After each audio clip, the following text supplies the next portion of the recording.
Voilà, ben j'espère que votre pause a été bonne.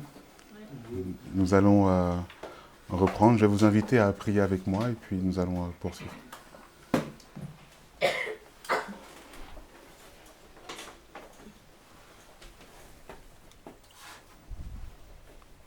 Prions ensemble. Seigneur notre Dieu, nous sommes assez nombreux, mais tu nous dis que là où 2 ou 3 sont réunis, tu es au milieu de nous. Alors je te prie, Seigneur, de conserver ta présence parmi nous, afin que nous puissions être inspirés et bien inspirés. Que l'esprit de ton Fils soit en nous et parmi nous.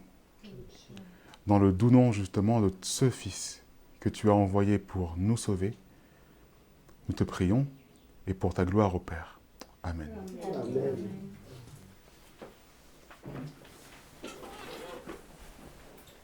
Nous allons entamer la partie 2. Cette partie 2 sera tout aussi intense. Voilà. Donc, faites tout ce que vous pouvez pour rester attentif, éveillé. La prise de notes peut aider, voilà, à rester concentré. Et puis que le Seigneur nous aide justement dans cette compréhension. Donc, nous sommes encore dans Daniel 11 et nous allons recommencer à parcourir ces différents versets. Vous souvenez-vous comment est-ce que l'on définit les rois du Nord et les rois du Sud? N'est-ce pas, vous en souvenez? Qui peut nous le dire? Ceux qui sont au-dessus de Jérusalem sont au nord. Voilà. Et le roi du nord. Et le roi du sud, c'est au-dessous. Voilà. Donc je répète pour la caméra, tous ceux qui sont au nord de Jérusalem. Non, mais c'est bien, je répète, tous ceux qui sont au nord de la caméra. Tous ceux qui sont au nord de Jérusalem sont rois du nord. Tous ceux qui sont au sud de Jérusalem sont rois du sud, tant que ce nord et ce sud sont dans les terres d'Alexandre. Voilà. C'est une période bien déterminée. À toutes les périodes. Ah oui. Voilà. Dans tout Daniel 11, à chaque fois qu'on verra un roi du nord ou roi du sud, voilà, c'est ça. À toutes les périodes. Donc quand on verra le roi du Nord, et là je m'avance très très vite, mais quand on verra le roi du Nord du verset 45, eh bien c'est forcément quelque part dans le nord du royaume d'Alexandre aussi. Vous voyez? Là je m'approche. Ah oui. Voilà. Je donne un indice. Allez, je continue. Je vais vous inviter à lire avec moi Daniel 11 et les versets 5 et 6. Parce qu'à partir de là, on commence à mentionner les rois du Nord et les rois du Sud.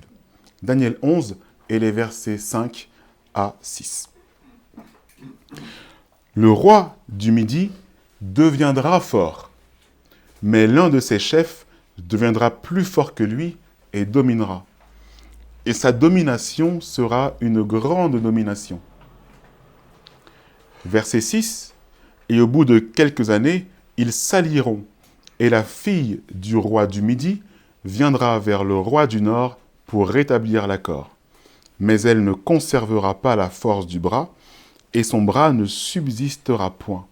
Et elle sera livrée, elle et ceux qui l'auront amenée, avec son père et celui qui l'aura soutenu dans ces temps-là. Alors, je ne pourrais pas rentrer dans autant de détails qu'Uriah Smith, parce que rappelez-vous que toute cette étude, je ne la sors pas du chapeau, c'est la compréhension de nos pionniers en 1897. Donc ça ne date pas d'hier. Vous voyez, donc je ne fais que la reprendre. Donc je ne pourrais pas rentrer dans chacun des détails de tous ces versets. Mais allons vers l'essentiel. Il nous est maintenant dit que parmi les 4 divisions du royaume d'Alexandre, 2 d'entre elles, 2 de ces divisions seraient puissantes.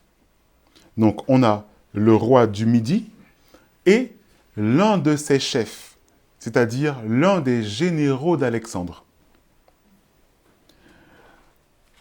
Donc, le roi du Midi, c'est Ptolémée, parce que c'est le seul royaume de la carte qui se trouve au sud de la Palestine.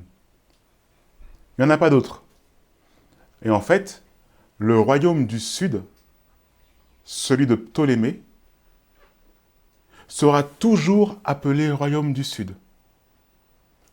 À aucun moment dans l'histoire, à chaque fois que l'on parlera du royaume du sud, ça sera toujours l'Égypte. Parce qu'il n'y en a pas d'autre en dessous de la Palestine. Vous voyez? Donc celui-là, notons-le bien. Le royaume du sud ne pourra pas être autre chose. Par exemple, la Chine ne pourra pas être autre chose. Par exemple, le Brésil ou une quelconque puissance se trouvant dans le sud, si ce n'est l'Égypte, parce qu'elle est sur les terres d'origine d'Alexandre. Le royaume du sud sera toujours l'Égypte, même à la fin du chapitre 11. Ok? Donc, ce qui doit nous poser question, mais qui sera le royaume du Nord à la fin du chapitre 11? Bien sûr. Donc ici, Ptolémée, il est dit que le roi du Midi deviendra fort. Ce qui veut dire qu'il renforcera sa position.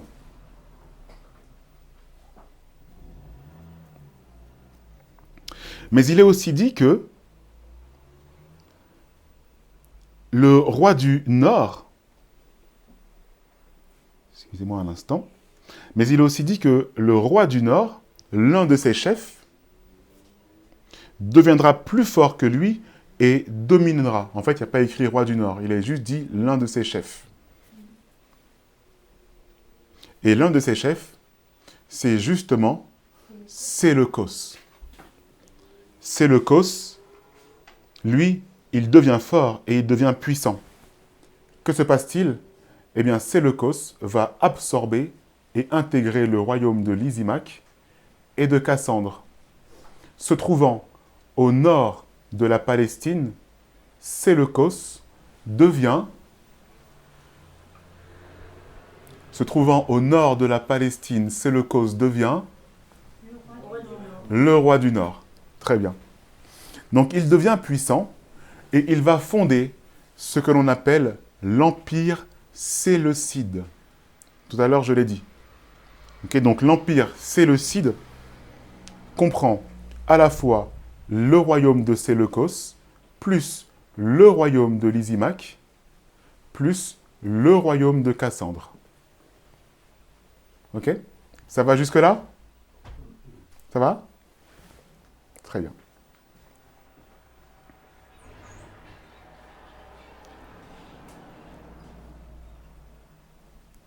Donc, Séleucos va fonder une ville pour son grand empire, l'empire séleucide. Et cette ville, c'est la ville d'Antioche, qui se trouve juste ici. Ok? C'est la ville d'Antioche qui se trouve au bord de la Méditerranée, au sud de la Turquie et au nord de la Syrie. Antioche. Et il va en faire sa capitale. Ainsi, Séleucos devient le roi du Nord et va régner sur la division nordique, ou on peut dire division septentrionale, c'est le nom que l'on peut, qui identifie aussi le Nord, de l'Empire d'Alexandre. Donc on voit aussi apparaître les expressions roi du Midi et roi du Nord, car ce sont ces deux rois qui seraient puissants, qui sont puissants. Ces deux rois, ces deux royaumes sont appelés à gouverner au nord de la Palestine et au sud de la Palestine. Donc la capitale de l'ancien royaume, et là je vais revenir sur toutes les grandes villes qui se trouvent dans le royaume du Nord. Donc premièrement, la capitale de l'ancien royaume de Cassandre est Péla. Donc l'ancien royaume de Cassandre qui se trouve ici. Donc Péla, qui se trouve au nord de la Grèce, dans la Macédoine. Donc cette ville, quiconque en devient maître est roi du nord. Le royaume de Lysimaque a une capitale qui se trouve un petit peu plus ici, qui n'est pas écrit, mais qui s'appelle Lysimacheia. Bon, ne retournez pas ce nom, mais Lysimacheia, qu'est-ce que c'est? Eh bien, c'est la capitale du royaume de Lysimaque. Et cette capitale est si proche de Byzance, même pas 200 km, et comme ces deux capitales avaient les mêmes fonctions, c'est-à-dire protéger les invasions barbares qui viennent du Bosphore, eh bien, on comprend que Lysimacheia peut être assimilée à Byzance. Donc, retenons deux villes. Péla, pour le royaume de Cassandre, et Byzance, pour le royaume de Lysimaque. Nous avons encore dans le nord la ville d'Antioche pour Séleucos. Ce qu'il faut retenir, c'est que quiconque domine sur l'une ou l'autre de ces trois villes, voire toutes, est roi du Nord. Ça vous va? Donc moi, je vais poser une petite question aujourd'hui. Qui domine sur les villes de Byzance aujourd'hui? Byzance va devenir Constantinople, et Constantinople va devenir une autre ville aujourd'hui qui est Istanbul. Qui domine aujourd'hui sur la ville d'Istanbul? Ça, c'est important.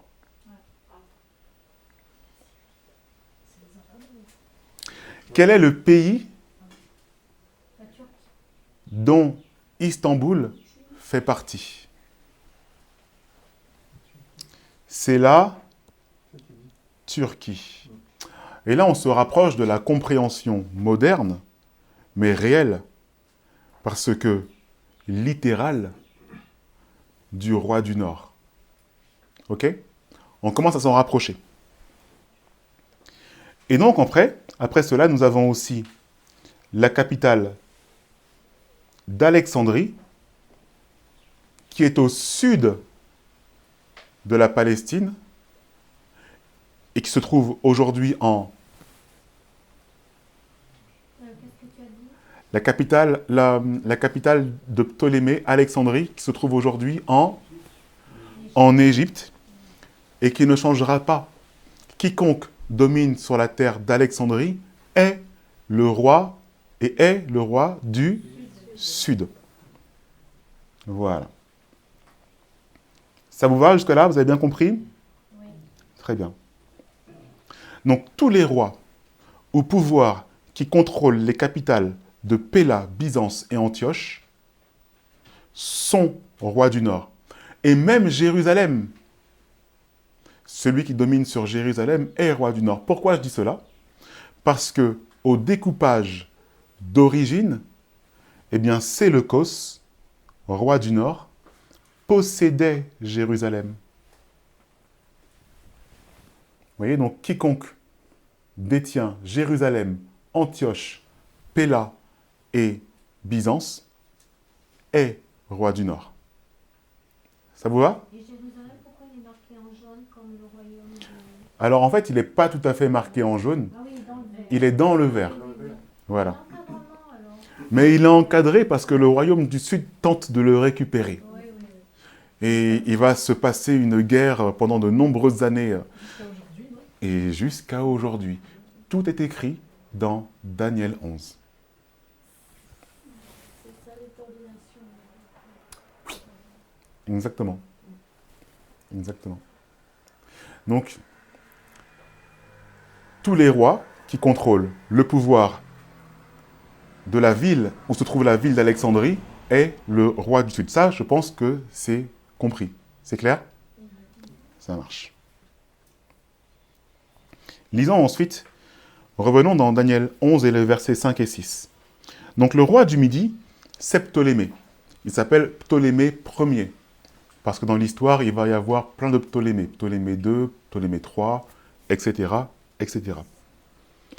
Et l'un de ses chefs, c'est-à-dire l'un des généraux d'Alexandre, Séleucos, lui, et qui est fondateur de l'empire séleucide, va absorber tous les deux autres, Lysimaque et Cassandre.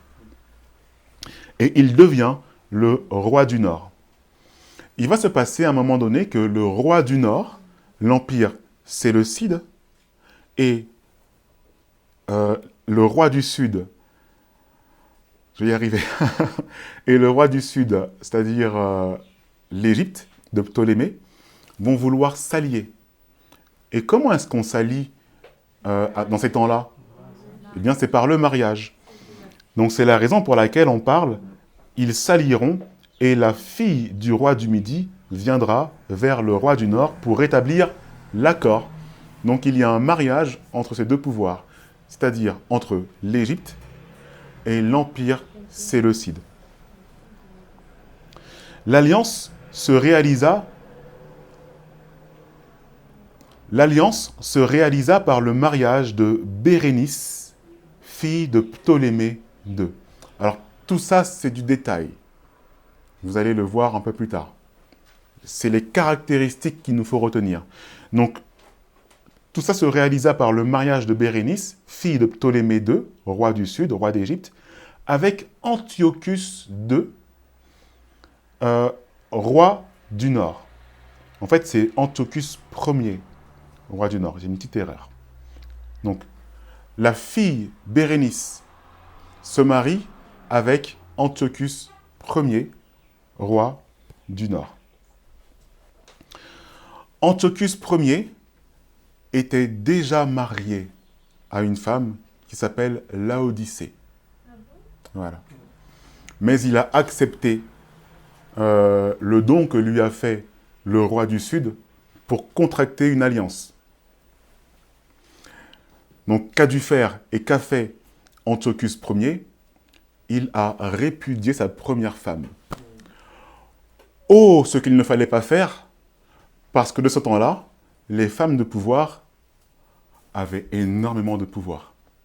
Ce qui n'a pas plu à Laodicée. Laodicée, la première femme d'Antiochus, avait déjà un fils qu'elle voulait mettre au pouvoir. Sauf que cette Bérénice, elle arrive, elle a un enfant avec Antiochus, qui risque de prendre le pouvoir lui aussi. Donc, on a une première guerre de pouvoir qui va se faire entre les deux. Entre la descendance d'Antiochus Ier et Laodicée, et la descendance d'Antiochus Ier et Bérénice. Laodicée, pas contente d'avoir été répudiée, va faire assassiner son mari et le fils. Okay? Et Bérénice va aussi y passer. Okay? Donc, il ne fallait pas contrarier Laodicée. Donc, tous ces événements se situent en 252 avant Jésus-Christ. Donc là, c'est ce qu'on nous dit, c'est l'alliance qu'il y a eu, mais surtout, comment cette alliance va être cassée par la vengeance de Laodicée. Et à partir de là, on va commencer à avoir une certaine histoire que l'on va lire dans Daniel 11 et le verset 7. Daniel 11 et le verset 7. Mais un rejeton de ses racines s'élèvera pour le remplacer. Il viendra à l'armée, il entrera dans les forteresses du roi du Nord, il agira contre eux et il sera puissant. Je vais aller vite ici. Le rejeton de ses racines. Les racines de qui? C'est les racines de Bérénice. Donc, un rejeton, ce qui veut dire un fils des mêmes racines qu'elle, en fait, c'est son frère. C'est dit bizarrement, en fait, Mais quand on réfléchit un petit peu, analyse de texte, mais en fait, c'est le frère de Bérénice, Ptolémée, Ptolémée Nicopator, si j'ai bonne mémoire, qui lui, eh bien, va remplacer son père, qui a donné sa sœur en mariage, et il va rentrer en Syrie pour se venger de sa sœur. Parce que sa sœur a été tuée par la Odyssée. Donc, le rejeton issu de ses racines, c'est le frère de Bérénice. Et l'histoire confirme qu'un membre de cette famille va faire la guerre à l'Empire séleucide. Il s'agit de Ptolémée III, d'accord, frère de Bérénice. On va y arriver. Et il va se venger. Et à partir de là, on va commencer à avoir des guerres. Tous les versets qui vont suivre, ce sont les différentes guerres de Syrie. C'est des vengeances des descendants de l'Empire séleucide contre les descendants du roi du Midi. Et c'est la vengeance aussi des fils du roi du Midi contre les fils du roi du Nord. À partir de là, on rentre dans une guerre. C'est là où, en fait, il y a un zoom qui se fait. N'oublions pas que Séleucos est grec. Donc nous sommes encore dans l'Empire grec. Et là, nous faisons un zoom sur ce qui se passe dans les guerres de l'Empire grec, entre deux factions de l'Empire grec, Ptolémée, général d'Alexandre, et Séleucos, général d'Alexandre. Et toutes leurs descendances vont se faire la guerre constamment, jusqu'à ce qu'un autre pouvoir arrive. Comment est-ce qu'on identifie qu'un autre pouvoir arrive au pouvoir? Dans Daniel 11, C'est qu'un ange part. il y a deux choses. C'est quand l'ange part pour rejoindre la nouvelle nation, et dans Daniel 11, il y a une expression. Quand il est dit qu'il fera ce qu'il voudra. Quand il est dit qu'il fera ce qu'il voudra, c'est un nouveau pouvoir. Jusqu'à maintenant, il n'est pas écrit qu'il fera ce qu'il voudra. Jusqu'au moment où nous arrivons à Rome. Et c'est là où on va retrouver, dans Daniel 11, à partir du verset 16 et 22, ce qui veut dire que depuis le verset 5 et 6 jusqu'au verset 15, on a les guerres grecques. Et là, vous voyez, je vous projette un peu plus loin, directement au verset 16, parce qu'on ne pourra pas parcourir chaque verset après verset.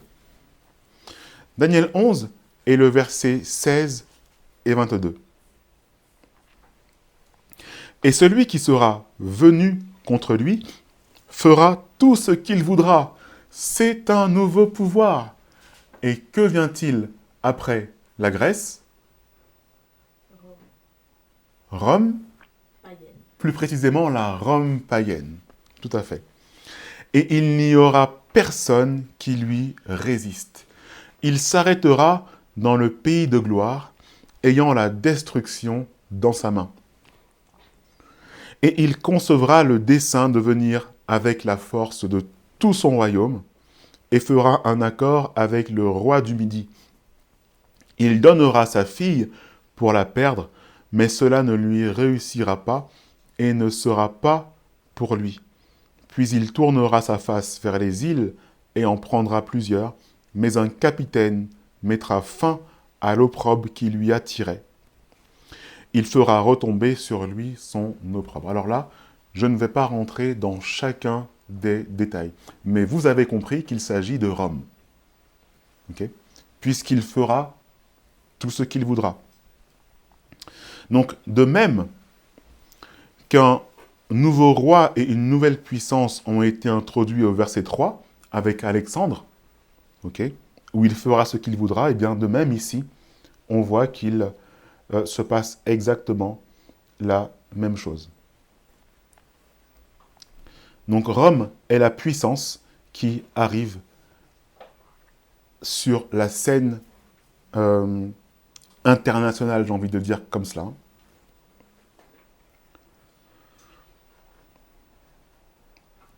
Donc nous le savons,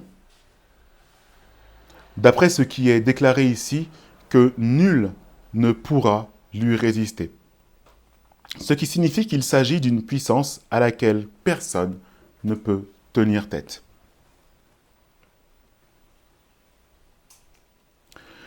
Et qu'elle se tiendra dans le pays de gloire. Est-il arrivé que Rome se tienne dans le pays de gloire? Eh bien oui. Il est dit aussi que ce pays de gloire sera consumé. Il sera consumé par sa main. Le mot consumé dans l'hébreu original signifie détruire, détruire complètement, anéantir, mettre fin. Est-il arrivé à un moment donné que Rome détruise le pays de gloire? Dans l'histoire, ça vous dit quelque chose? Si je vous parle de l'an 70, eh bien tout a été détruit. Et je vais faire une petite parenthèse, mes amis. Jésus a dit qu'il ne restera pas pierre sur pierre. Peut-il y avoir encore un mur qui soit debout? Saddam Hussein, c'est bon, 2 pierres, mais après là. Il a essayé de mettre 2 pierres, mais après là, arrêté. Déjà, il a essayé. Mais il paraît qu'il y a encore un mur debout. Il paraît. Mais Jésus a dit qu'il ne restera pas pierre sur pierre. Aujourd'hui, il y a des gens qui prient devant ce mur. En pensant que c'est un mur qui soit resté. C'est l'idolâtrie. Ça reste de l'idolâtrie. Je ferme la parenthèse. Donc, Rome, en 70, a détruit intégralement. Il ne peut rester pierre sur pierre. C'est Jésus lui-même qui le dit. Aucun autre royaume, dans Daniel 11, ne peut être décrit comme ayant détruit totalement le pays de gloire, si ce n'est Rome. Donc cela avait été prophétisé dans Matthieu 24 et le verset 15 et 16, et Luc 21 et les versets 20 et 21. Donc Matthieu 24 et le verset 15 et 16, et Luc 21 et les versets 20 et 21. Je ne le lirai pas. Pour tous ceux qui prennent des notes, je vous invite à le relire un petit peu après.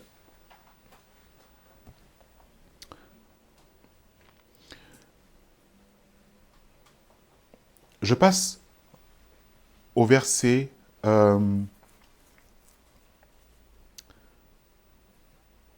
19. Alors j'ai fait une petite erreur ici, mais c'est le verset 19 à 22. Et il tournera sa face vers les forteresses de son pays, mais il chancellera, il tombera, et on ne le trouvera plus. Et un autre sera établi à sa place, qui fera passer l'exacteur dans l'ornement du royaume. Et en peu de jours, il sera brisé, et ce ne sera ni par la colère, ni par la bataille. À sa place, il s'élèvera un homme méprisé, auquel on ne donnera pas l'honneur de la royauté. Mais il viendra inopinément, et il s'emparera de la royauté par des flatteries. Et les forces qui submergent seront submergées devant lui, et seront brisées aussi bien que le prince de l'Alliance. Le verset 19 nous parle de la fin de Jules César.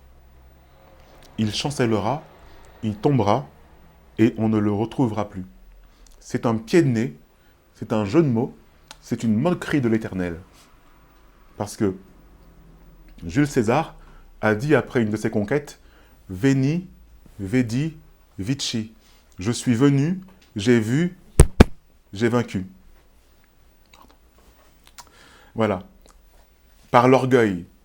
Mais voici la réponse biblique. Tu chancelleras, tu tomberas, et on ne te trouvera plus. Vous voyez? Ça, c'est la réponse biblique à l'orgueil. Verset 20, un autre sera établi à sa place. Il s'agit de César Auguste, son fils adoptif. César Auguste, il est dit qu'il fera passer l'exacteur dans l'ornement du royaume. C'est une référence à Luc au chapitre 2 et le verset 1. Luc au chapitre 2 et le verset 1 nous dit que César Auguste ordonna le recensement de toute la terre. Cette taxation a mené l'Empire romain à leur apogée. Donc c'est César Auguste qui fait cela, juste avant la naissance de Jésus. Et à ce moment-là, voilà, nous sommes peu avant la naissance de Jésus.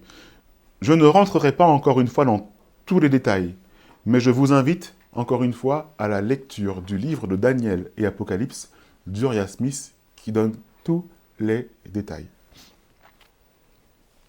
Le verset 21 nous dit ensuite qu'un homme méprisé s'élèvera. Cela désigne clairement Tibère. Donc juste après César Auguste vient Tibère. La Bible nous dit qu'il s'agit d'un homme méprisé. L'histoire nous le décrit comme un personnage vil, sombre, et considéré comme l'un des empereurs romains les plus dépravés des débuts de l'Empire. Il est dit également dans les versets qu'aucun honneur ne lui fut rendu en tant qu'empereur. Le peuple de Rome va même se réjouir de sa mort. Vous voyez ? Et c'est sous ce même Tibère que seront brisés, lui et aussi bien le prince de l'Alliance. Qui est le prince de l'Alliance qui est brisé en même temps que Tibère? Qui est né juste avant?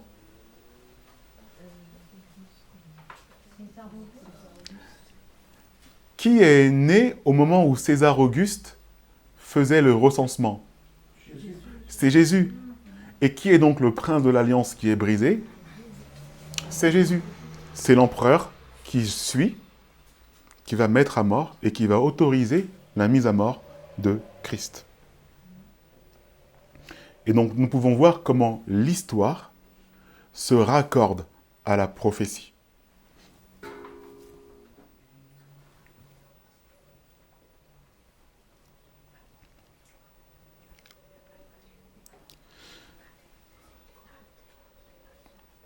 Comment l'histoire, justement, se raccorde à la prophétie? William Miller, tout à l'heure je vous en ai parlé, a une certaine règle. Il a établi des règles d'interprétation biblique. Et sa règle numéro 13 nous dit la chose suivante.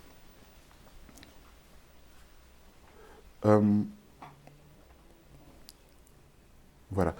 Pour savoir si le véritable événement historique est la réalisation d'une prophétie, et si vous trouvez que chaque rôle de la prophétie, après que les images aient été comprises bien sûr, est littéralement accompli, alors vous pouvez comprendre que votre histoire est le véritable événement. Mais si une seule parole n'a pas été accomplie, alors il vous faut examiner un autre événement ou attendre son développement futur. Est-ce que l'on est sûr que tout ce qui a été dit dans Daniel 11 jusqu'à maintenant a été accompli à la lettre? Eh bien, oui, nous pouvons être sûrs que cela a été à la lettre, puisque la prophétie a rejoint l'histoire. L'histoire a rejoint la prophétie. Et là, nous pouvons avoir un encouragement, mes amis. Dieu prend soin pour que l'histoire et la prophétie s'accordent afin que les véritables enfants de Dieu qui croient ne soient pas honteux.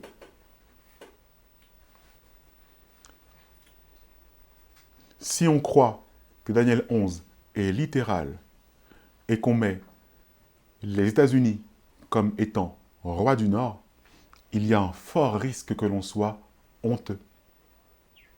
Vous comprenez? Parce que l'histoire ne rejoindra pas la prophétie. Et vice-versa. Alors ça doit s'accorder. Ça doit s'accorder.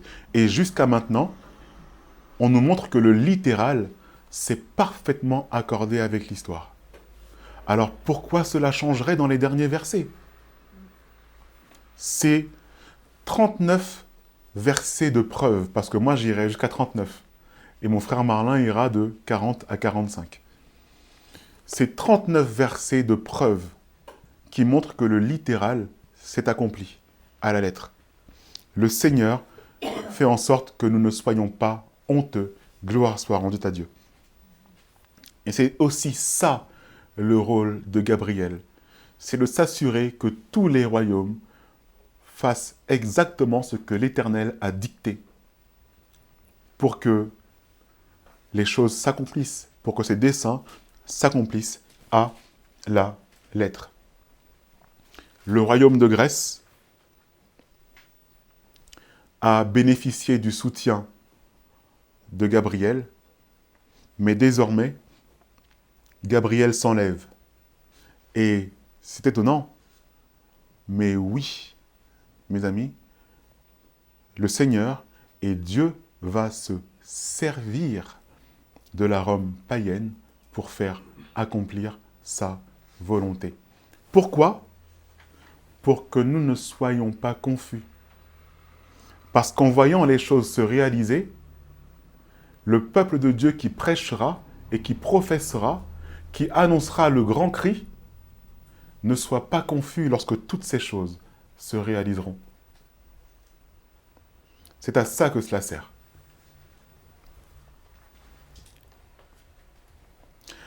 Avez-vous remarqué que lorsque Rome rentre sur la scène, qu'à aucun moment on nous parle de roi du Nord? Est-ce que vous avez remarqué cela? Alors pourquoi Rome serait le roi du Nord à la fin? Où se trouve Rome? En dehors des terres d'Alexandre. Il n'a donc rien à voir avec le roi du Nord. Il ne peut pas l'être. Bien que Rome, écoutez bien, bien que Rome ait conquis toutes les terres d'Alexandre, parce qu'à un moment donné, Rome va conquérir toutes ces terres, donc toutes les terres du roi du Nord, Rome n'est pas le roi du Nord. Pourquoi?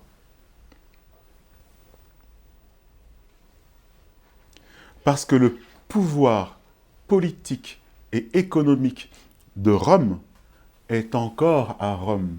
Sa capitale ne se trouve pas sur les terres d'Alexandre.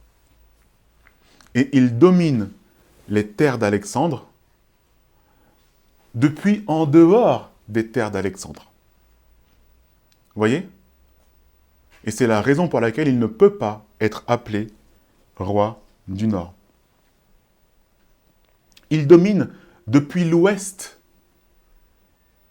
Notre frère Marlin vous parlera justement de cette différence ouest et est. Il domine depuis l'ouest, en dehors des terres d'Alexandre, donc il ne peut pas l'être. Est-ce que Rome est le roi du Nord? Non, parce que sa capitale économique et politique est en dehors des terres d'Alexandre. Il se passera, et d'ailleurs, oui, il se passera qu'à un moment donné, Rome va déplacer sa capitale depuis Rome jusqu'à, qui le sait? Jérusalem. Jusqu'à Jérusalem, on m'a dit? Rome, sa capitale à Jérusalem. Constantinople. Voilà. Donc Rome va déplacer sa capitale de Rome jusqu'à Constantinople, qui est Byzance. Byzance, c'est Constantinople. C'est la même chose. C'est le nouveau nom. Voilà. Et à ce moment-là, alors, ça deviendra le roi du Nord. C'est tellement infime, ça dure tellement pas longtemps, que la Bible n'en parle même pas. Voilà. Donc j'ai envie de vous dire que oui, il peut être roi du Nord, mais en fait, comme la Bible n'en parle pas, parce qu'en fait, dans l'histoire, c'est tellement court que finalement, il n'est pas considéré par la Bible comme étant roi du Nord. Mais c'est un élément qu'il nous faut prendre en compte. Parce qu'à partir du moment où Rome va déplacer sa capitale depuis Rome jusqu'à Byzance, jusqu'à Constantinople, eh bien, c'est le début de la fin pour Rome. Il va commencer à perdre sa domination. Je parle de la Rome païenne, qui commence à perdre sa domination. Ben oui, parce qu'il est dans un pays, à ce moment-là, c'est arabe, non? Et non, c'est quand même chrétien. Non, Ce n'est pas encore... pas encore, la chrétienne. Ce n'est pas encore arabe en fait, puisque c'est l'Empire ottoman plus tard qui va faire détruire le nouvel empire romain byzantin. Mais ils ne sont pas encore montés au créneau. Les Mahométans, on appelle les Mahométans, ne sont pas encore montés à ce moment-là. Donc ici, nous sommes dans Daniel 11 et le verset 29. Daniel 11, au verset 29, nous dit qu'au temps marqué, il reviendra et marchera contre le roi du Midi. Mais cette dernière ne sera pas comme la précédente. Souvent, Rome a eu l'habitude, quand il allait faire la guerre, il va faire la guerre et il revient en gloire dans son pays, en grande pompe. Veni, vedi, vici. Je suis venu, j'ai vaincu, j'ai vu et j'ai vaincu. Voilà. Sauf que cette fois-ci, ça se passe de manière différente. Il fait une guerre, mais il ne retourne pas à Rome. Il retourne à Byzance. Et c'est là la nouvelle capitale. C'est pour ça que ce ne sera pas comme la précédente. À partir du moment où Rome a déplacé sa capitale, l'ancienne Rome va être constamment attaquée. Puisque le pouvoir politique et économique a été déplacé, eh bien, Rome, l'ancienne Rome, la Rome antique, est sujette aux assauts des barbares, des nations alentours. Et c'est pour cela qu'à partir du moment où il déplace sa capitale, c'est le début de la fin. Vous voyez? C'est pour cela qu'on ne peut pas l'appeler le roi du Nord, parce que ça va durer tellement pas longtemps. Voilà. Il devient roi du Nord, si on veut, mais sur une trop courte période. Et la Bible nous dit pourquoi cette période sera courte. Cette période sera courte parce que, après avoir déplacé sa capitale, on arrive au verset 30 de Daniel 11.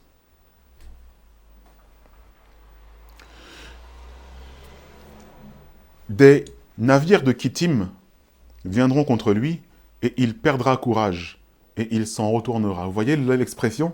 Il perdra courage. Ça veut dire quoi? Ça veut dire qu'il est vraiment en train de décliner. Hein? Voilà. Il sera irrité contre l'alliance sainte, et il agira contre elle. Il retournera et s'étendra avec ceux qui abandonnent l'alliance sainte. Là, on est en train de commencer à voir que, gentiment, la Rome païenne est en train de passer sur la Rome papale. Vous voyez? Il a besoin de faire cette alliance parce qu'il est en train de perdre, en fait, à cause des nations alentours. Les navires de Kittim, qui viennent contre lui, font référence aux nations barbares qui sont aux alentours. Alors Kittim, c'est une ville qui se trouve au nord de la Tunisie et qui s'appelle Carthage aujourd'hui. Ou Carthagène, si j'ai bonne mémoire. Voilà. Donc Kittim vient attaquer Rome par les voies maritimes. Et Rome est sous le feu de l'ennemi constamment. Donc les tribus barbares attaquaient Rome au IVe siècle, la divisant et l'affaiblissant. Il y a 3 de ces tribus qui sont les Hérules, les Vandales, les Vandales et les Visigoths, qui étaient des tribus ariennes et qui rejetaient le dieu de Rome. C'est bien cela? C'est bien les bonnes tribus? Oui. Voilà.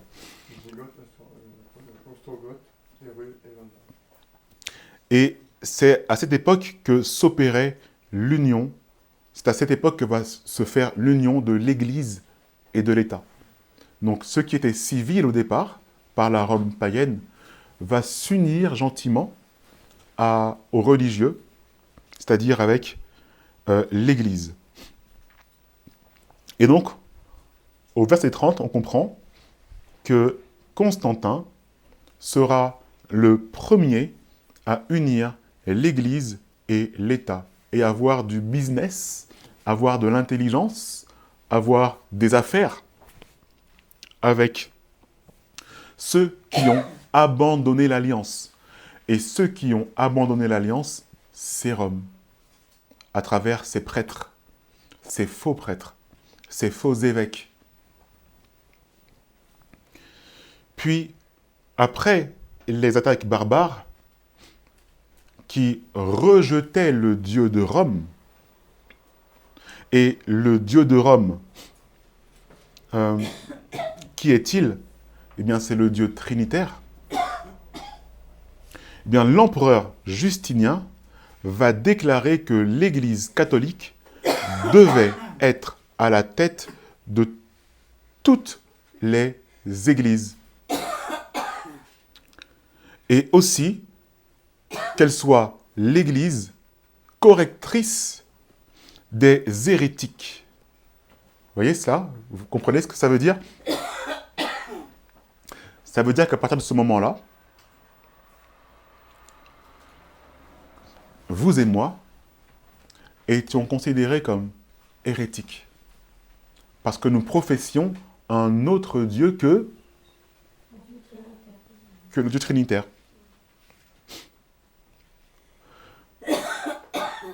Justinien va déclarer: nous décrétons donc, c'est ce que Justinien dit, pas moi, mais Justinien dit, nous décrétons donc que le très saint pape de la Rome la plus antique, quelle est la Rome la plus antique? C'est Byzance ou la Rome qui se trouve en Italie? La Rome la plus antique. Eh bien, c'est la Rome qui se trouve en Italie. Tout à fait. Alors, je reprends. Nous décrétons donc que les très saints papes de la Rome la plus antique est le premier de tous les sacerdoces. Et que le très béat archevêque de Constantinople, la seconde Rome, occupera le second poste après le siège apostolique de la Rome la plus antique. Qu'est-ce que cela veut dire? Je n'ai pas bien pu tout écouter, mais ceux qui se prévaloient d'être au sud comme des papes, ça ne vaut rien. C'est celui qui est à Rome qui prévaut. C'est à peu près ça. C'est-à-dire que le pouvoir papal se trouvant à Byzance, est le second par rapport au pouvoir papal se trouvant à la Rome antique. Ce qui veut dire que Rome, la plus antique, reprend sa place de contrôleur des nations. En très peu de temps. Pourquoi? À cause des tribus barbares qui l'oppressent. Il en a marre, il faut qu'il trouve une solution. Alors il engage et il va soudoyer aussi la Rome la plus antique et l'évêque de Rome la plus antique pour aussi lui venir en aide. Et on te déclare étant le premier. Ça veut aussi dire on te déclare étant le premier si tu arrives à nous débarrasser de ces tribus qui nous ennuient. C'est ce qui se passe. Est-ce une réelle croyance dans les doctrines de la papauté qui ont convaincu Justinien à élire le pape de l'ancienne Rome comme étant le premier? Non. C'est une histoire de... Parce qu'il y a une tribu qui nous ennuie.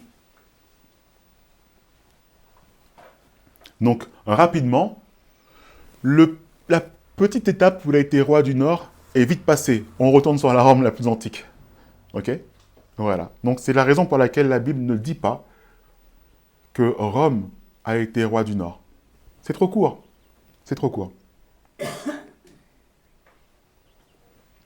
Donc ici, nous sommes en train de voir que gentiment, la Rome païenne va céder son pouvoir à la Rome papale. Donc, Dieu qui s'est... En quelle année ça? Nous sommes dans les 538, exactement. Nous sommes dans les années 500, entre 508 à 538. 508, même d'ailleurs 433 où il déplace sa capitale. 496 baptême de Clovis. 500, 508, voilà, et 538 où là il y a livraison totale à la Rome païenne. Donc Dieu qui s'est servi de la Rome païenne va désormais se servir, c'est étonnant, mais oui, il va se servir aussi de la Rome papale pour accomplir ses desseins. Je me dois de m'expliquer ici parce que ça peut être surprenant. Pourquoi Dieu se servirait de la Rome papale pour accomplir ses desseins? Quel dessein la Rome papale a-t-il à apporter pour Dieu? Voyons cela. Donc nous avons l'émergence de la papauté.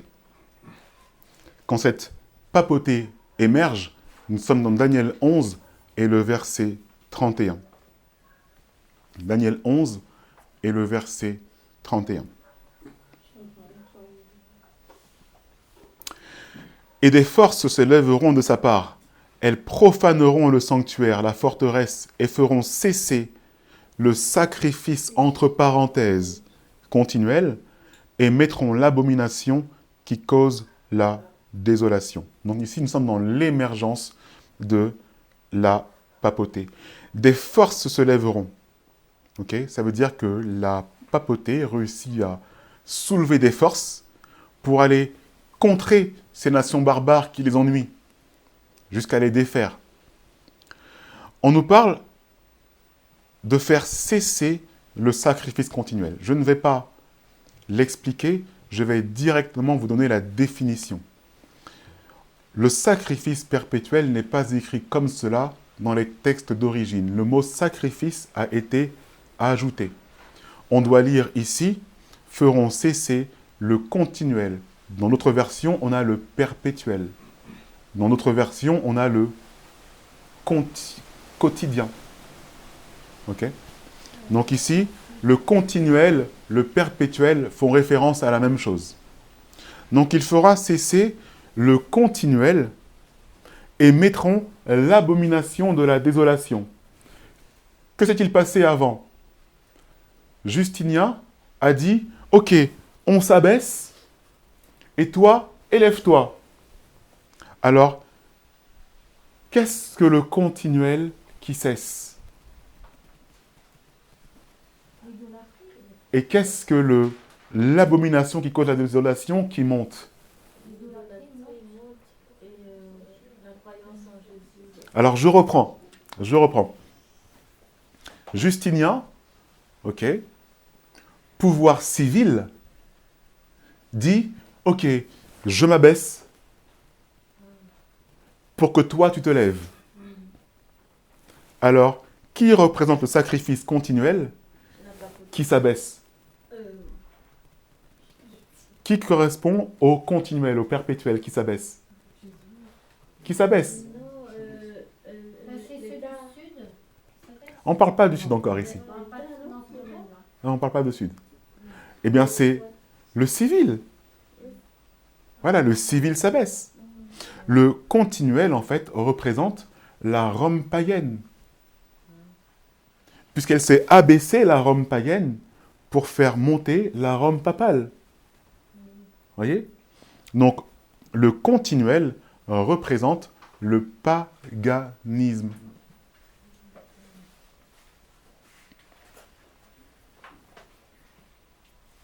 Et quand ils piétinent le sanctuaire, quand ils touchent le sanctuaire, ils touchent à Jésus-Christ aussi. Quand le roi touche, papa touche le sanctuaire, Oui. ça veut dire qu'il touche Jésus-Christ. Il prend la place de Jésus-Christ quelque part. Symboliquement, oui. Il souille le sanctuaire. Oui, oui, c'est ce qu'il fait, c'est ce qu'il fait. C'est pour ça qu'on parle d'abomination. C'est une abomination. Dans Ézéchiel 9, Ézéchiel 8, on nous parle de 4 abominations dans le sanctuaire. Le Seigneur n'aime pas ça. Il n'aime tellement pas ça qu'il fait détruire tout Jérusalem. Dans Ézéchiel 9, il est dit « Et vous passerez et vous détruirez tous ceux qui n'ont pas encore la marque sur le front, le sceau de Dieu sur leur front. Et commencez par mon sanctuaire. » C'est ce qui se passe parce que le sanctuaire a été souillé. L'abomination de la désolation. Donc, le perpétuel correspond au paganisme, la Rome païenne, qui s'abaisse, au profit de l'abomination de la désolation, qui est la Rome papale, qui s'élève. Ça vous va? C'est clair? On essaie?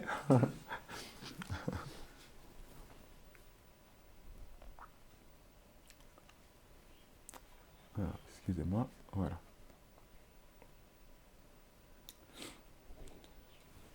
Le perpétuel et l'abomination de la désolation, c'est une référence claire au livre de Daniel 8 et à la puissance de la petite corne. Je ne lirai pas forcément Daniel 8, mais si vous le lisez un peu plus tard, vous verrez que c'est une référence très claire. Pardon, c'est quoi le perpétuel? C'est la Rome papale? Païenne. Païenne. Voilà. Le perpétuel, c'est la Rome païenne. Mais d'ailleurs, je vais faire une petite parenthèse. Pourquoi est-ce qu'on l'appelle perpétuel? Si on l'appelle perpétuel et que la Bible a décidé de l'appeler ainsi, c'est parce qu'en vérité, il est perpétuel. Il ne s'arrête pas. Vous savez pourquoi il ne s'arrête pas? Parce que lorsqu'on élève l'abomination de la désolation, c'est-à-dire la papauté, le système papal, eh bien le système papal, ce n'est que du paganisme déguisé, christianisé. Donc le perpétuel ne s'est pas arrêté, il a juste été masqué.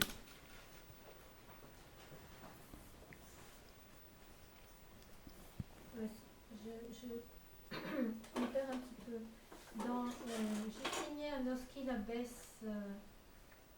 s'abaisse devant la Rome papale, lui, il est la Rome païenne? Oui. D'accord. Oui. Le civil est la Rome païenne. C'est ça. Donc, le perpétuel correspond au pouvoir païen, le paganisme. Et l'abomination de la désolation correspond à la Rome papale. Et tout cela se situe autour de l'an 538 après Jésus-Christ. Alors là, j'ai pas mal d'éléments, mais je ne lirai pas tout. Mais en gros, on voit tout ce qui peut se passer durant le temps papal. Donc on voit que Rome est identifiée comme le sanctuaire de la forteresse. Sa profanation correspond soit aux invasions barbares, soit au transfert du pouvoir impérial vers Constantinople, affaiblissant Rome au profit de l'influence religieuse. Je vais lire un peu plus bas. En 508 après Jésus-Christ, marque le déclin décisif du paganisme et la montée en puissance du catholicisme, rendant possible l'ascension de la papauté. Avec l'aide de Clovis. Justement, la conversion de Clovis en 496 après Jésus-Christ et des royaumes occidentaux entraîne l'abandon officiel du paganisme, bien que celui-ci subsiste encore sous une forme christianisée. D'où la notion de perpétuel. Il ne s'arrête pas vraiment, en fait. Voilà. Très bien. Alors, je vais passer à la suite. Donc, tout ça, c'est l'histoire de la papauté. À partir de ce moment-là, va débuter les 1290 jours que notre frère Edmond a mentionnés et qui vont s'arrêter en quelle année? En 1798. Très bien. Donc, il va y avoir une persécution pendant tout le long de la domination papale. Nous arrivons à Daniel 11 et le verset 32. Il séduira par des flatteries les prévaricateurs de l'alliance, mais le peuple de ceux qui connaissent leur Dieu prendra courage et agira. Ici, en fait, on nous montre ce qui se passe pendant le Moyen-Âge. Prévaricateurs de l'alliance, ça veut dire ceux qui transgressent l'alliance. Donc, il séduira par des flatteries ceux qui transgressent l'alliance. Qui est-ce qui use de flatteries avec ceux qui transgressent l'alliance? Eh bien, ce sont les pouvoirs civils qui flattent la papauté pour obtenir des droits, pour obtenir des biens, pour obtenir de la richesse. Mais à côté de ça, il y a les enfants de Dieu qui connaissent leur Dieu et qui prennent courage. Nous sommes ici en plein Moyen-Âge.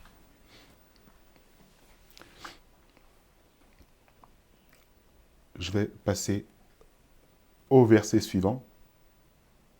Donc Daniel 11, 33 et 35. Donc j'accélère un tout petit peu parce que nous sommes sur le temps papal. Je ne rentrerai pas dans tous les détails. Et ceux du peuple qui seront intelligents en instruiront plusieurs. Mais il y en aura qui tomberont par l'épée, par la flamme, par la captivité et par le pillage pendant un certain temps. Je m'arrête là. Nous sommes encore une fois ici en plein Moyen-Âge et en pleine persécution papale. Mais je continue. Et lorsqu'ils seront renversés, ils seront un peu secourus et plusieurs se joindront à eux par hypocrisie. Ça, c'est toute l'histoire de notre vie, mes amis. Qu'est-ce qui se passe? C'est la montée du protestantisme. Quand le protestantisme devient officiel en Allemagne, alors ceux qui luttaient contre la papauté seront un peu protégés parce qu'il y a une institution officielle d'État en Allemagne et qui soutient le protestantisme. Vous comprenez? Et c'est la raison pour laquelle il est dit qu'ils seront un peu secourus. Mais malheureusement, comme souvent avec le protestantisme, ils sont infiltrés. Et il est dit que plusieurs se joindront à eux par hypocrisie. Voyant qu'ils peuvent professer leur foi en étant libres et sans danger, alors ils vont s'installer. Et puis ils vont s'installer. Ils n'adhéreront pas forcément à tout ce qui est dit, mais par hypocrisie, voilà. Voilà, c'est l'histoire du protestantisme en fait. Mais remarquez bien, et ça c'est la raison pour laquelle Dieu se sert de la Rome papale. Et parmi les intelligents de ces temps-là, c'est-à-dire Moyen-Âge, Renaissance, guerre avec le protestantisme, guerre catholique-protestant, et parmi les intelligents, quelques-uns seront renversés, afin qu'il y en ait qui soient éprouvés, purifiés et blanchis jusqu'au temps de la fin. Jusqu'où doit aller la domination papale? Jusqu'à la fin des 1290 jours, jusqu'en 1798. Et arrivé là, une partie doit être éprouvée, purifiée et blanchie. Quel est le rôle de la domination papale? Le criblage. C'est le criblage. C'est afin que nous soyons éprouvés, afin que nous soyons épurés et afin que nous soyons blanchis.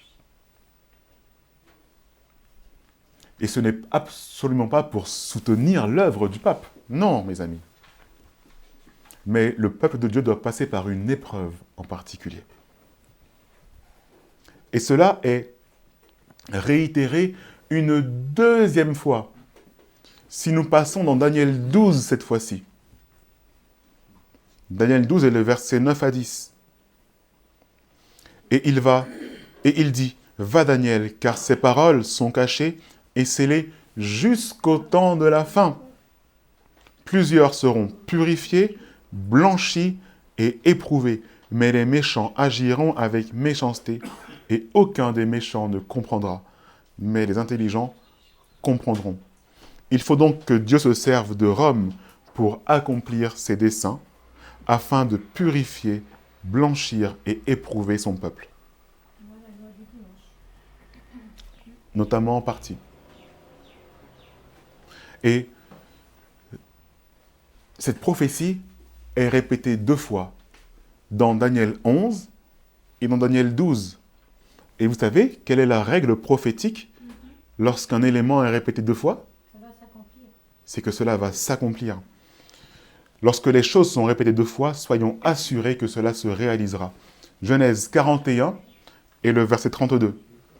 Genèse 41 et le verset 32 nous dit « Si Pharaon a vu le songe se répéter une seconde fois, c'est que la chose est arrêtée de la part de Dieu et que Dieu se hâtera de l'exécuter. » Mais mon frère, si on attend le dimanche pour se préparer, pour être purifié, mais je j'aurais perdu. Ah oui. Vous voyez le danger? Le danger là. Eh oui. Il est important, mes amis, de comprendre que tout ce que nous voyons a un seul but. C'est que nous soyons purifiés, éprouvés et blanchis. Si on n'est pas éprouvé, il y a quelque chose à craindre. Je passe à la suite parce qu'il me faut accélérer un petit peu, j'ai pris beaucoup de temps. Daniel 11, verset 36 nous dit « Le roi fera tout ce qu'il voudra. » Ça veut dire quoi? Je m'arrête là. Ça veut dire quoi? Le roi fera tout ce qu'il voudra.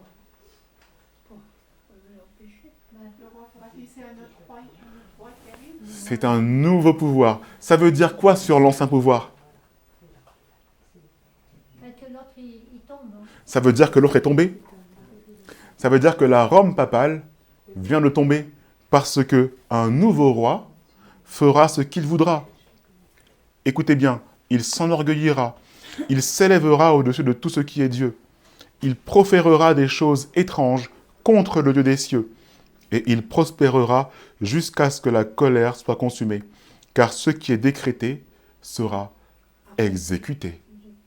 Voilà, c'est Gabriel qui le dit. Parole qui lui provient de Jésus. Jésus qui a entendu cela de son Père. Apocalypse 1 et le verset 1. Ça fait penser à la France. Ça fait penser à la France. Garde bien ce que tu viens de dire. Donc, ce qui est décrit là, c'est incroyable. Arrogant.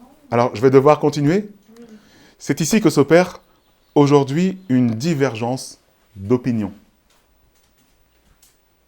Parmi beaucoup de personnes, notamment dans l'Église, en raison de la compréhension et de l'identité de ce roi.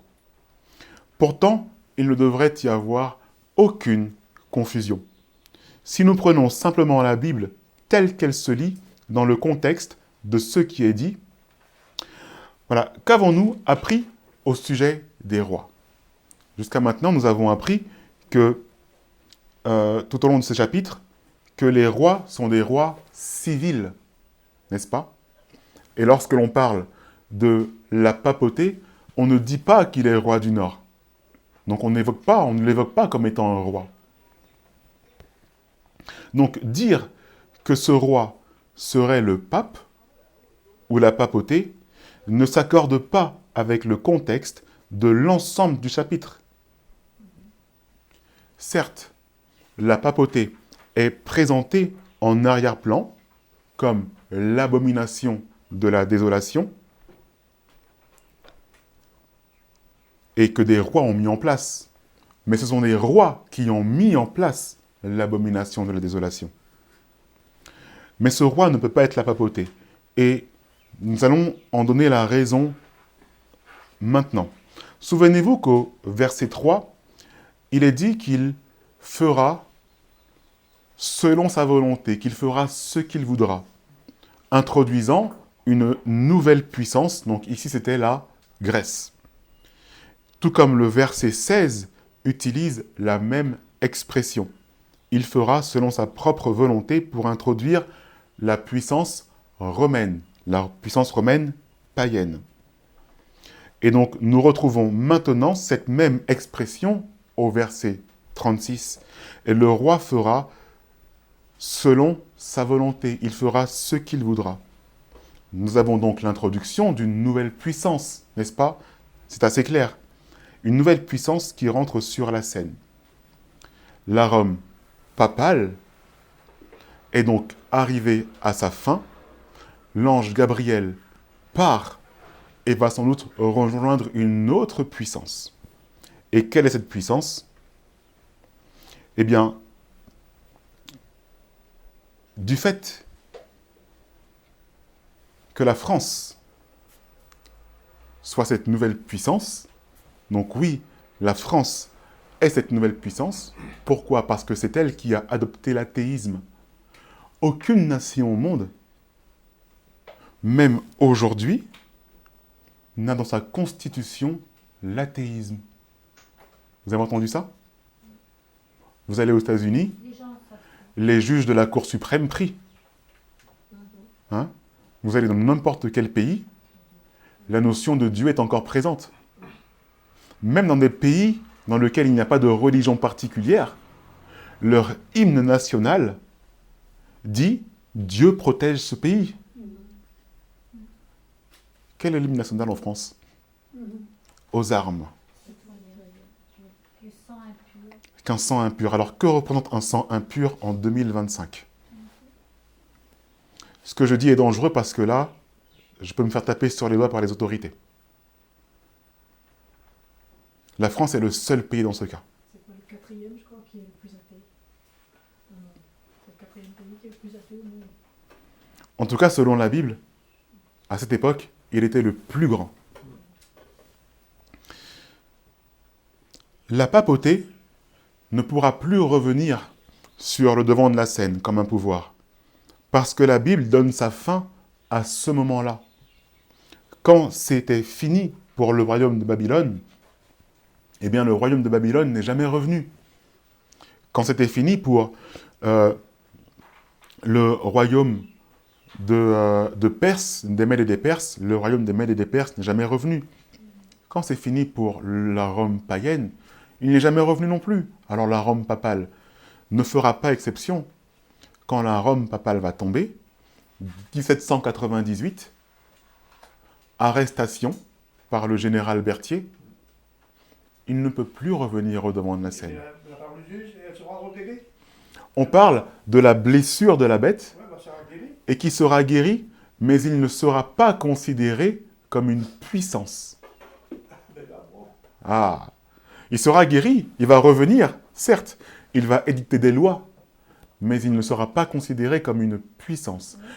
Il est obligé de se mettre avec une autre puissance. Il est obligé de se mettre avec une autre puissance. Mais il va persécuter les chrétiens.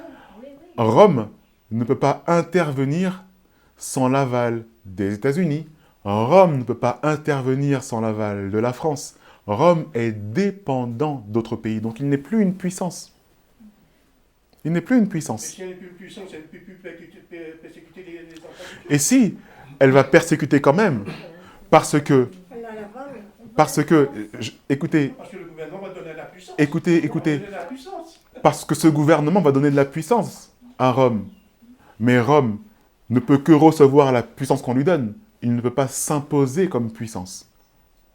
Et Rome va se servir de la puissance qu'on lui donne pour édicter des lois.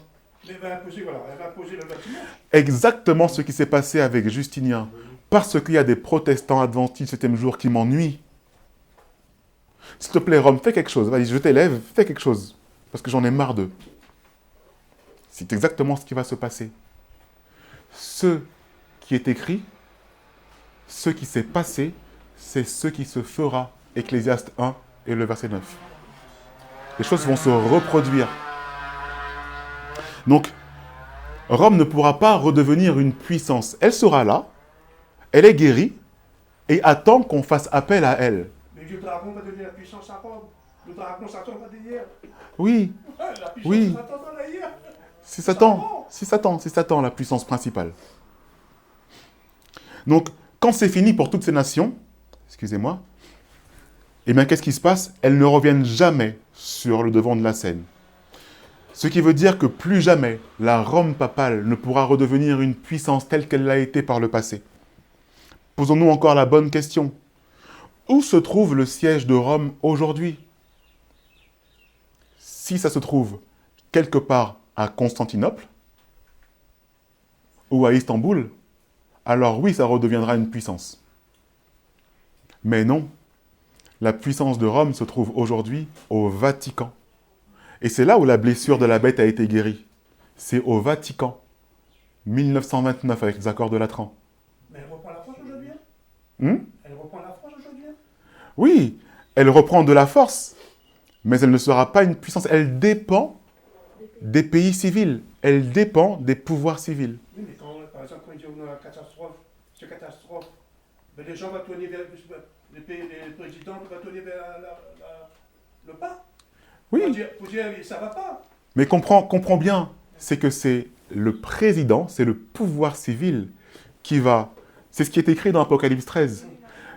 Il fera la petite bête, non, la bête qui sort de la mer, avec des petites cornes et qui parle comme un dragon, les États-Unis, c'est elle qui fera qu'on adore la première bête. Si ce n'est pas lui qui le fait, personne n'adore la première bête. La puissance à la bête. Oui. Elle va donner la puissance à la bête. Et remarque que l'adoration, c'est à l'image de la bête. Ce n'est pas que la bête, c'est l'image de la bête, ce qui veut dire le civil plus l'État. Oui, d'accord, tout ensemble. Voilà. Mais de son pouvoir dépend le civil.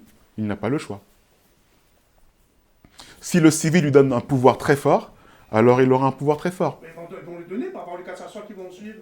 Voilà. Qui vont suivre. On va dire les chrétiens qui ne doivent pas le dimanche, c'est à cause d'eux, nous sommes comme ça. C'est là va commencer le système. Mais le pouvoir civil, c'est lui qui édicte les règles, c'est lui qui édicte les lois, et ce n'est pas Rome. Et c'est le pouvoir civil qui va édicter les règles. Si ce n'est pas lui, Rome ne pourra rien faire dans tous les cas. Le pouvoir qui domine ici sera un pouvoir civil. Et il faut que ça reste un pouvoir civil. Avec la papauté, avec le... Plus la papauté. Voilà, plus la papauté. Ça Ça sera... sera comme les Vaudois, les Templiers, tout ça aura les mêmes problèmes, non? Ça sera la même chose. Allez, je dois avancer, parce qu'il faut finir. Je dois avancer. Voilà. Comment est-ce que la Rome papale va prendre fin? Cette Rome papale va prendre fin par un pays en question. La Rome papale, en tout cas dans Daniel 11, Daniel 11. La Rome papale prend fin par l'intermédiaire de la France. Oui. C'est la France qui va mettre fin au règne de la papauté. Et elle va prendre la place? Dans Daniel 11, oui, c'est la France qui prendra la place. On y arrive tout de suite. Le pape Pie VI est arrêté par les armées napoléoniennes, c'est-à-dire par le général Berthier, le 20 février 1798. C'est ce qui marque le temps de la fin. C'est ce qui dit que, à partir de maintenant, la papauté n'a plus de pouvoir jusqu'à 1290 jours. Et maintenant, la papauté n'a plus de pouvoir. On lui a enlevé. C'est fini. Suivant. Le suivant, c'est la France. Donc cet événement s'inscrit aussi dans un contexte de guerre civile qu'on appelle la Révolution française. N'est-ce pas? Donc, ici, on voit que la Rome papale, son pouvoir a été stoppé. Et désormais, c'est la France qui prend le relais. Ça vous surprend qu'on parle de la France dans la Bible? Et il n'y a pas qu'un seul verset. Il y en a plusieurs. Par contre, je ne savais pas. Voilà. Et c'est la France dont il est question ici. Lisons une citation de l'ouvrage qui se trouve dans l'ouvrage Esprit de prophétie au volume 4, à la page 191 et 192. Dans aucun pays, l'esprit d'hostilité contre Christ et la vérité ne s'est manifesté de façon plus frappante que dans la France étourdie et impie. Nulle part, l'Évangile n'a rencontré une opposition plus amère et plus cruelle. Dans les rues de Paris, Christ a véritablement été crucifié dans la personne de ses saints. Le monde se souvient encore avec un frisson d'horreur des scènes de cette attaque des plus lâches et des plus cruelles, le massacre de la Saint-Barthélemy. Le roi de France, poussé par les prêtres et les prélats romains, donna sa sanction à cette œuvre effroyable. La cloche du palais sonnant à minuit donna le signal du début du massacre. Des milliers de protestants, dormant paisiblement dans leurs maisons, se fiant à la parole donnée par leur roi, furent arrachés sans avertissement et assassinés de sang-froid. En France, s'éleva une puissance athée qui déclara ouvertement la guerre à l'autorité du ciel. Les hommes rejetèrent toute retenue. La loi de Dieu fut foulée aux pieds. Ceux qui pouvaient se livrer aux blasphèmes les plus audacieux envers le ciel et aux crimes les plus abominables furent les plus exaltés. C'est dur, hein? Terrible en vérité fut la condition de la France infidèle. Et ça, ce sont des Américains qui l'écrivent. Esprit de prophétie. Les versets 36 à 39, que nous ne lirons pas, faute de temps, poursuivent en disant que ce roi s'élèverait au-dessus de tout Dieu. Vous vous rendez compte? Ça, c'est le verset 36. Qu'il n'aurait égard ni au Dieu de ses pères. C'est le verset 37. Et qu'il en viendrait à agir dans les forteresses avec un Dieu étranger. C'est le verset 39. Tout comme Apocalypse 11 décrit les conditions menant à la Révolution française et l'incluant, période durant laquelle la France s'est élevée au-dessus de tout Dieu, eh bien, n'a eu égard à aucun Dieu, ni au Dieu de ses pères. En rejetant complètement, en rejetant complètement le Dieu du ciel durant la Révolution, puis à honorer un Dieu étranger en introduisant la déesse raison. Dieu n'a pas côté des IA, tous ces crimes-là.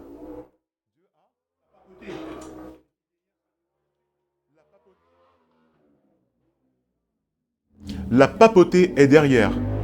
Mais ce qui permet à la papauté d'agir, c'est la loi du civil. S'il n'y a pas une loi qui dit « Ok, à minuit, on massacre », il n'y aura pas de massacre.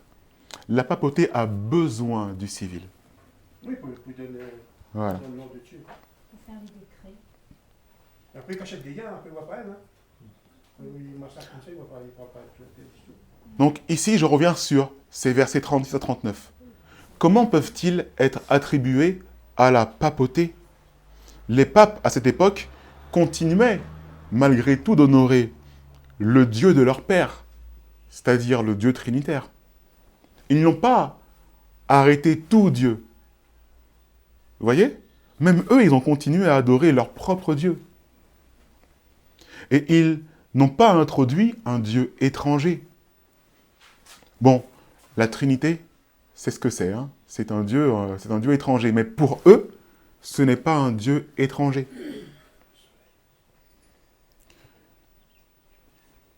Ils continuèrent simplement à adorer, en tout cas je parle de la papauté ici, elle continua simplement à adorer ces faux dieux depuis les tout premiers siècles. Ainsi, cela ne correspond pas à la papauté, mais correspond à la France, en tout point. Je vais conclure. À quoi donc nous sert cette prophétie? Je viens d'arriver jusqu'au verset 39. Il en reste 5, de 40 à 45. Et nous voyons, à la fin de ces versets,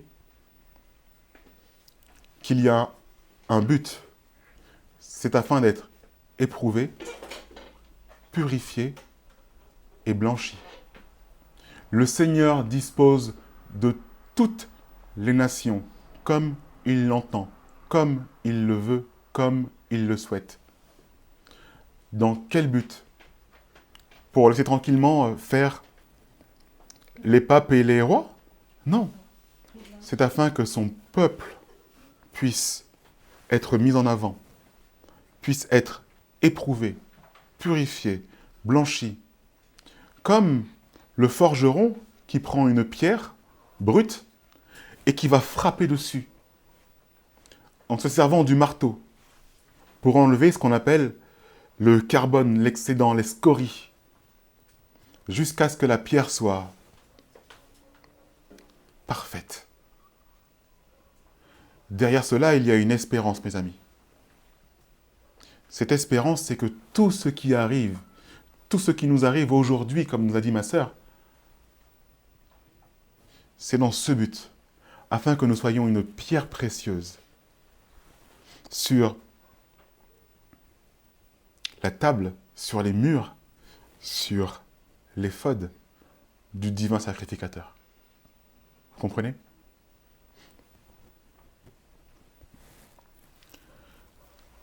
La France arrive au pouvoir, selon la Bible, à partir du temps de la fin, c'est-à-dire jusqu'en 1798. Et si vous regardez attentivement, nous avons parcouru tous les versets jusqu'au verset 39. Ce qui veut dire qu'il ne reste que très peu de versets. Avant que Michael ne se lève. Le temps qu'il nous reste est donc très court. Le temps qu'il nous reste est donc très court. 5 versets, 6 versets. Vous voyez? Marlin, demain, justement, va aborder cela. Et vous comprendrez comment, et j'en suis absolument convaincu, comment notre génération verra des choses extraordinaires et formidables. C'est des choses qui doivent encore s'accomplir. C'est pas la mienne. Mais sache, ma sœur, que ta vie éternelle a déjà commencé. Tu le sais? À partir du moment où tu as accepté le Père et le Fils, car la vie éternelle, c'est que quiconque, c'est qu'ils te connaissent, pardon, Le seul vrai Dieu, celui qui- toi, le seul vrai Dieu et celui que tu as envoyé, Jésus-Christ. Ta vie éternelle a déjà commencé quand tu as connu le Père et le Fils. C'est sûr. Ce n'est qu'un repos auquel on peut passer. Ce n'est qu'un repos. Mais ce serait tellement beau de le voir. Mais ne t'en inquiète pas. Mais la persécution, Ce qui est sûr, c'est que à la voix d'un archange son âme, et au son de la trompette, je veux me réveiller. Amen. Voilà. Garde cette espérance. On verra les Garde cette espérance. Nous sommes cette génération, mes amis, qui verront des choses extraordinaires. Il me faut revenir sur un petit texte parce qu'on me demande de revenir dessus. Sur ce qu'est, sur quelques éléments concernant la petite corne. Je vais vous inviter à prendre avec moi Daniel 8.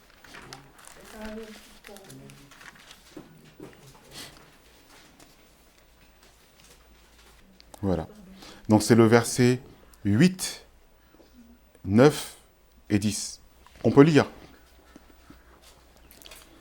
N'oublions pas que ce que nous avons vu dans Daniel 11 est un zoom.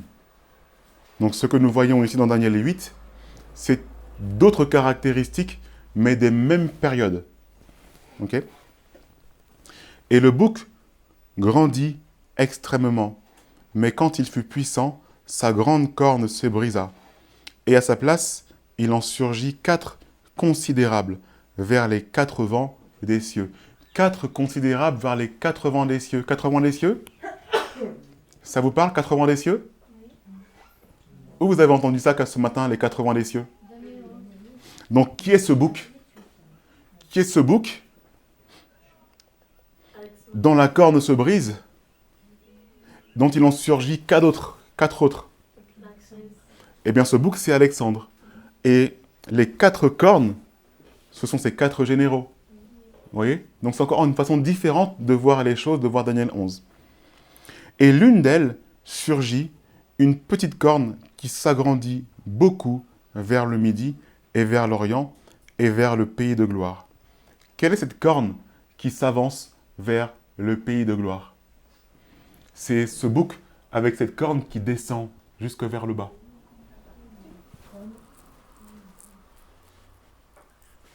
Qui a été entré dans le pays de gloire? C'est la petite corne qui va nous sauver. Qui est entré dans le pays de gloire? C'est la Rome païenne. Ok? La Rome païenne est entrée dans le pays de gloire. Ah, c'est la petite corne, c'est... Donc c'est une petite corne qui s'agrandit beaucoup. Ah, oui. Et elle grandit jusqu'à l'armée des cieux, Ah, et elle fit tomber à terre une partie de l'armée des étoiles et les foula aux pieds. Ok? Je peux m'arrêter là, parce que cet après-midi, notre frère Marlin en parlera, toujours en relation avec Daniel 11, que nous avons vu aujourd'hui, et Daniel 12 est le verset 1, événement ô particulièrement important pour nous. Amen. Amen. Je vais d'abord prier. Prions ensemble.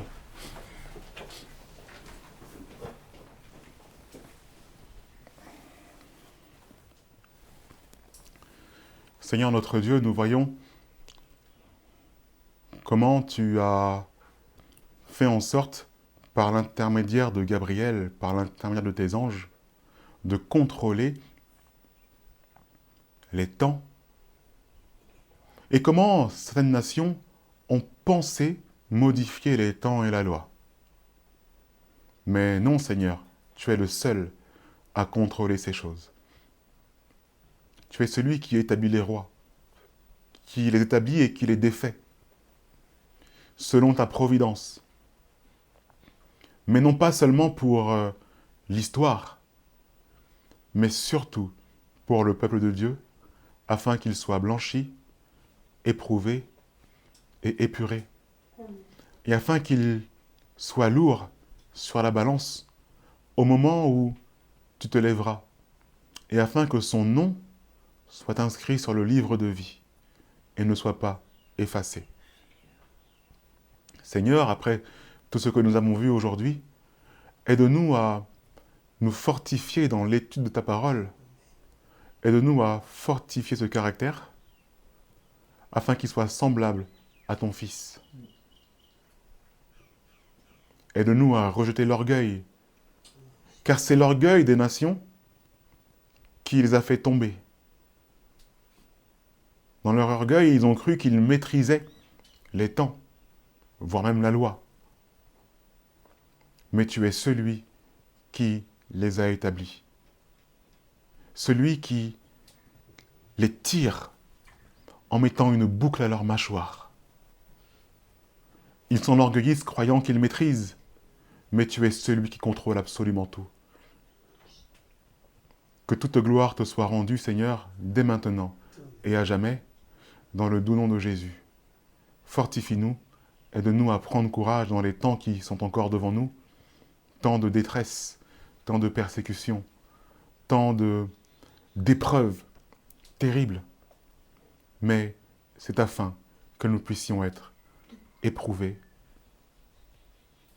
blanchis et épurés. Merci encore au Père pour tous tes enseignements aujourd'hui. Et c'est dans le doux nom de Jésus, ton Fils, que nous te prions. Amen.